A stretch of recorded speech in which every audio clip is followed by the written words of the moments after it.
Tu écoutes cet épisode parce que peut-être quelque chose en toi est fatigué, épuisé ou brisé. Tu as vécu le harcèlement, peut-être que tu le vis encore. Et si tu es ici, c'est que malgré tout, il y a encore une petite flamme en toi. Faible peut-être, mais vivante. Et c'est de cette flamme dont on va s'occuper aujourd'hui. Je ne vais pas te donner une leçon. Je vais juste te parler, te tendre la main et te montrer qu'il existe un chemin, un vrai, pour te reconstruire, pour te relever et pour briller à nouveau.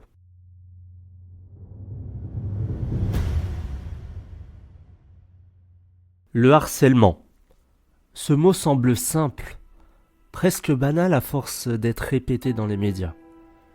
Mais la réalité, elle, n'a rien de simple. Elle est brutale, elle est vicieuse, elle est sournoise.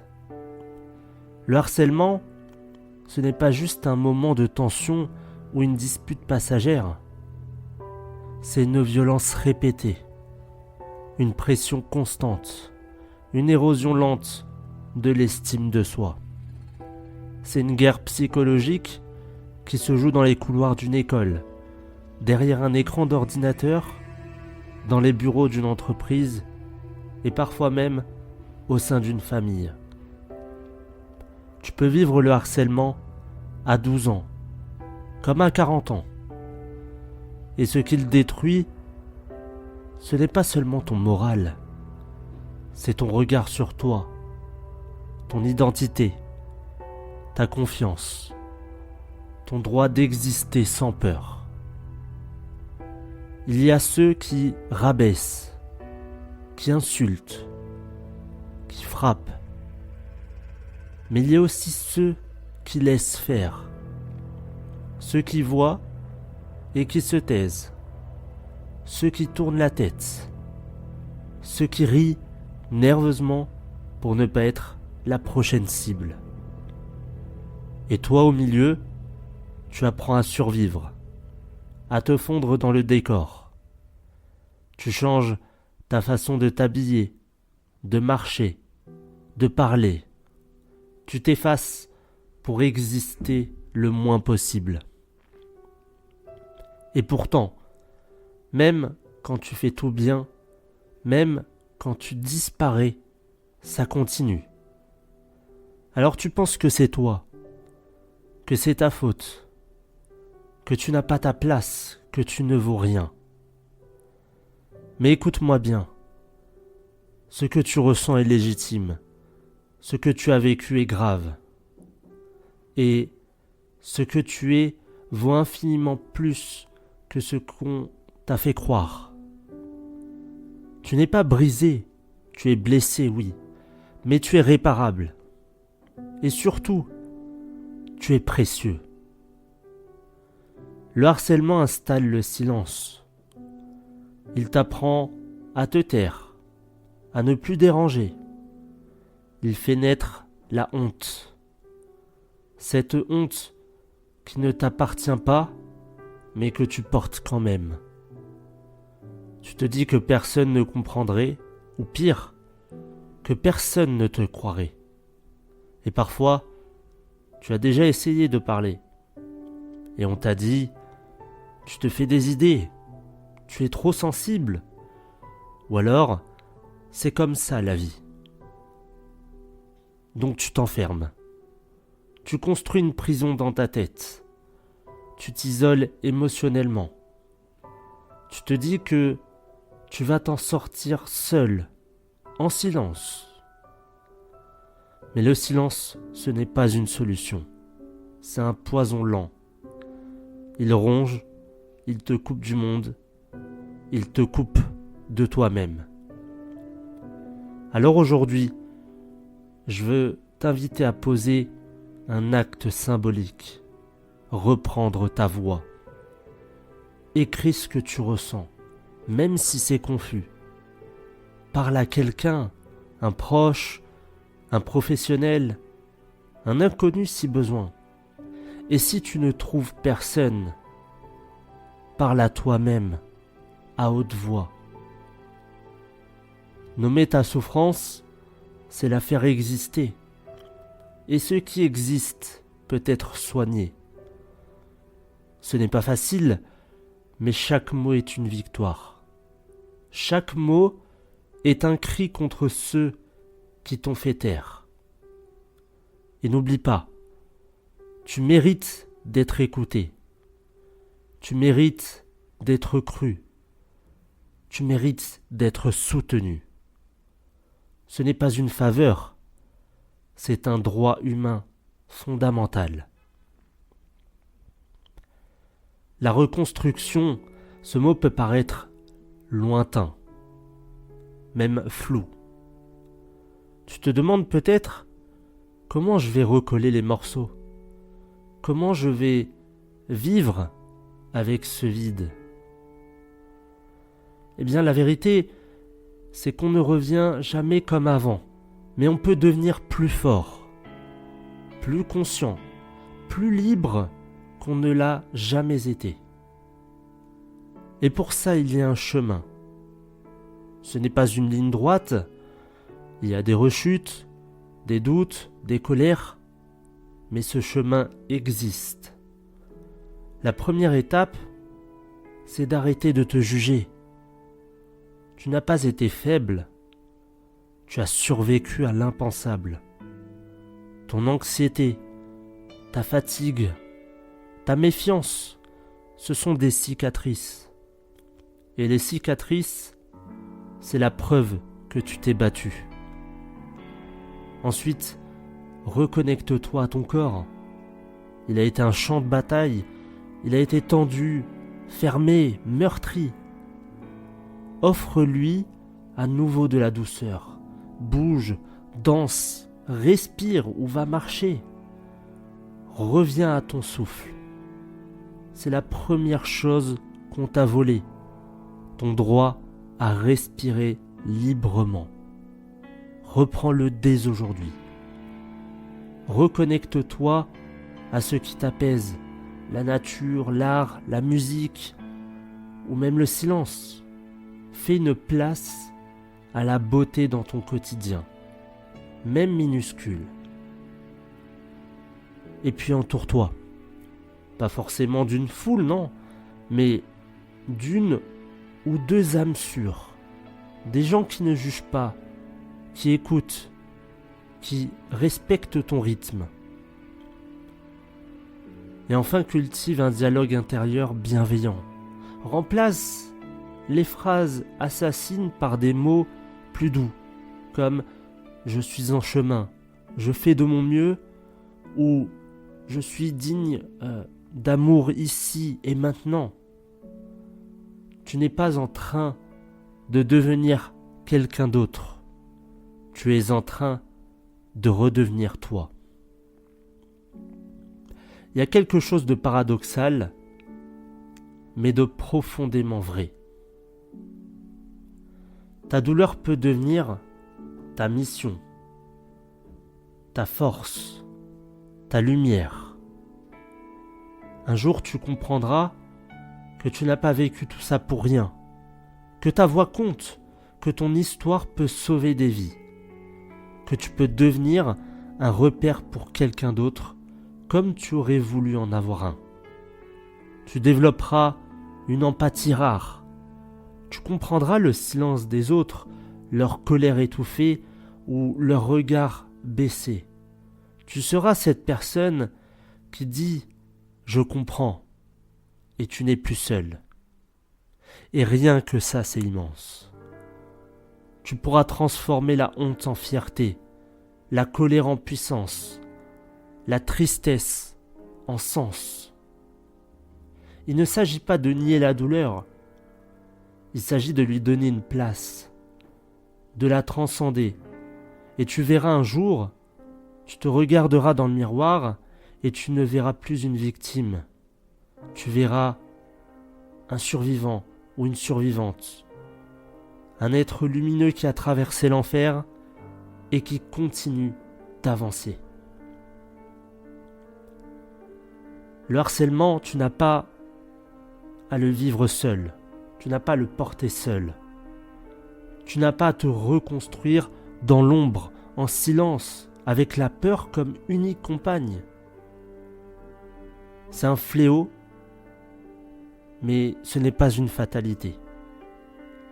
Il y a des solutions, des ressources, des personnes formées pour t'aider, des lieux où ta parole a du poids, des voix qui te comprennent. Tu peux parler à un professionnel, que ce soit un psychologue, un thérapeute, un coach, comme je peux le faire maintenant. Ces personnes, elles sont là pour toi.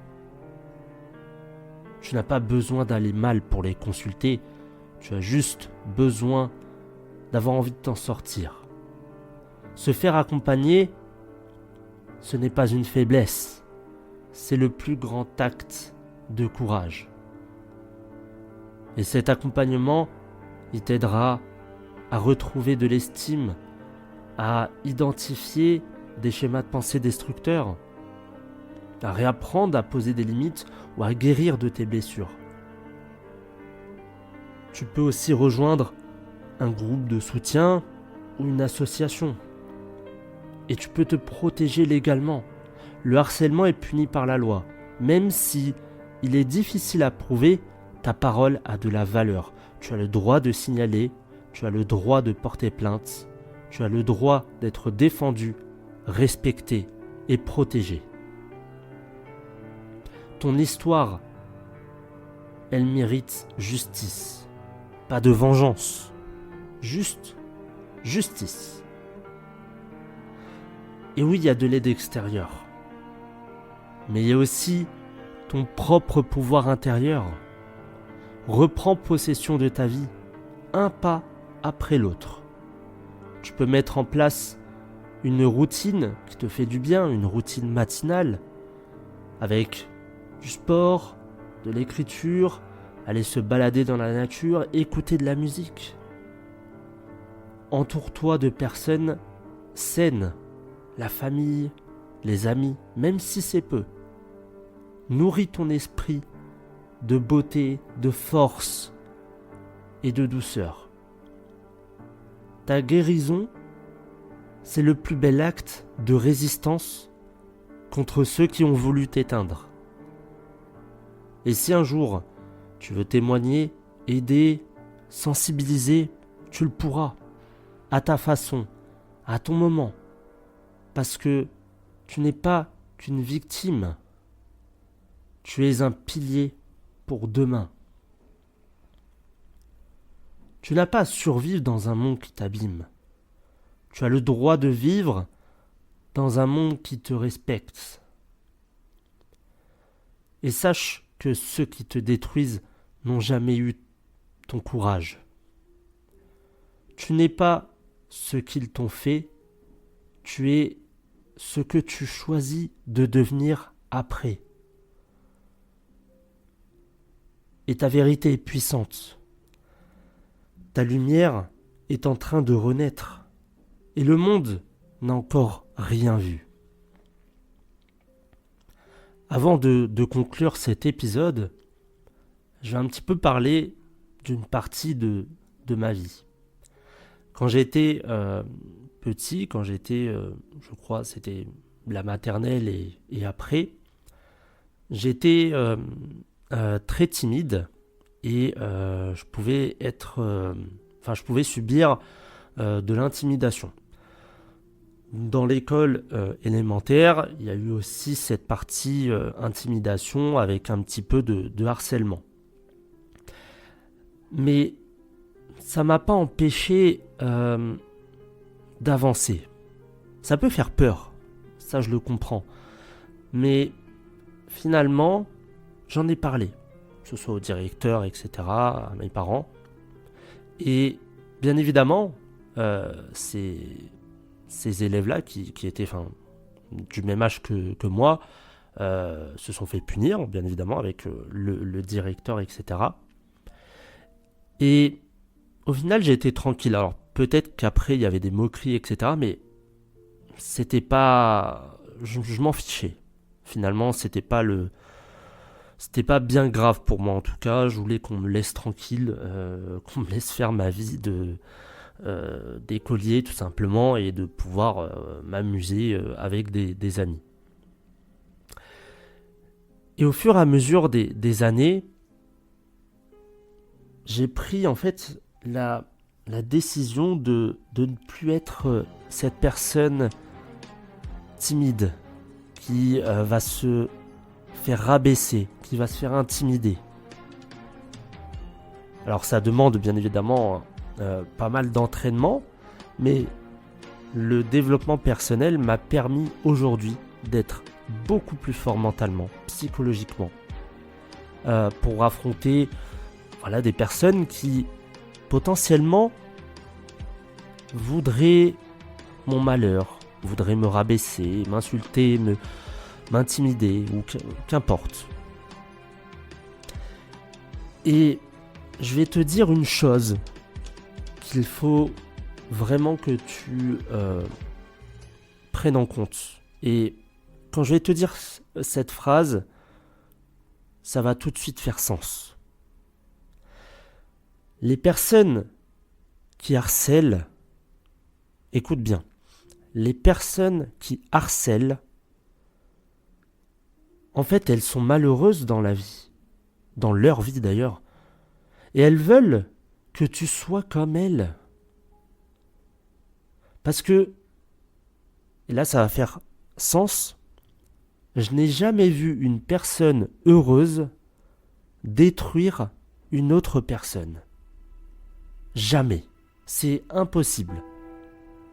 Donc, ceux qui harcèlent, c'est parce qu'ils ont un problème dans leur vie. C'est parce qu'ils sont pas bien. Ils se disent, j'ai pas envie d'être seul, j'ai pas envie d'être malheureux, d'être tout seul, etc. Donc je vais aller embêter quelqu'un, je vais aller harceler quelqu'un. Et c'est pas l'inverse, c'est pas une personne qui est contente de sa vie, qui a une famille, enfin, je parle en termes d'adultes, mais même à l'école, c'est pas une personne qui a une vie stable, qui a une famille aimante, etc., qui va aller t'harceler. Donc le problème, c'est pas toi. Le problème, c'est lui, et c'est ce qu'il y a dans sa vie qui fait qu'il est comme ça. Alors, il y a peut-être des personnes qui s'amusent aussi à harceler. Pourtant, elles n'ont pas forcément de problème dans leur vie. Là encore, le problème c'est pas toi, c'est eux. On ne peut pas être heureux si on se voit victime des événements ou des personnes. Et c'est important de comprendre que c'est toujours toi qui décides de ta vie, quelle qu'elle soit. Mais si tu es le dernier des subalternes sur ton lieu de travail, c'est toi qui es le directeur de ta propre vie. Donc, aujourd'hui, si tu es victime de harcèlement, c'est difficile de le prouver. Il y a des techniques, mais c'est assez complexe, même aux yeux de la justice. La solution, la meilleure solution, c'est de se renforcer mentalement, psychologiquement, d'être un rock, d'être un guerrier. Et tu verras, comme moi aujourd'hui, une personne qui veut m'intimider, me rabaisser, cette personne-là a déjà perdu. Parce que mentalement dans ma tête, c'est un château fort. Il y a des barrières, il y a des armes aussi. Et les personnes qui harcèlent, qui veulent me harceler ou autres, elles sont juste pas prêtes à ce que je riposte. Parce que oui, je vais riposter, pas en me bagarrant, mais avec des mots. Parce que c'est les mots qui font mal. Quand on vous harcèle, on vous dit « t'es nul, tu sers à rien », je ne sais quelle insulte ou intimidation, ou le but c'est de vous rabaisser, de vous mettre à terre, et c'est via les mots. C'est psychologique, c'est mental. On essaye de vous détruire mentalement. Et après, vous allez vous détruire physiquement. Vous allez boire, vous allez vous droguer. Ou pire, vous allez faire l'irréparable. Il y a des personnes qui, malheureusement, ont mis fin à leur jour. Mais c'est pas du tout ce qu'il faut faire. Croyez-moi, c'est dur. Je le comprends. Ça fait mal. Ça aussi, je peux le comprendre. Mais aujourd'hui, vous devez montrer à cette personne ou à ces personnes, s'ils sont plusieurs, que ça ne vous atteint plus. Vous allez être un roc, comme je l'ai dit, un guerrier, une guerrière, face à ces personnes qui, de toute façon, ne vont rien vous apporter. Donc si tu es encore là, c'est que tu es prêt, c'est que tu es prête. Pas prêt à tout affronter, non, mais prêt à commencer. À croire en toi, ne serait-ce qu'un peu. Et parfois, c'est tout ce qu'il faut pour changer une vie. Donc souviens-toi, le harcèlement t'a peut-être détruit. Mais aujourd'hui, c'est toi qui décides de te reconstruire. À ton rythme, à ta façon, avec ton cœur. Ce monde n'a pas besoin de personnes parfaites. Il a besoin de personnes vraies, résilientes et vivantes. Ce monde, il a besoin de toi.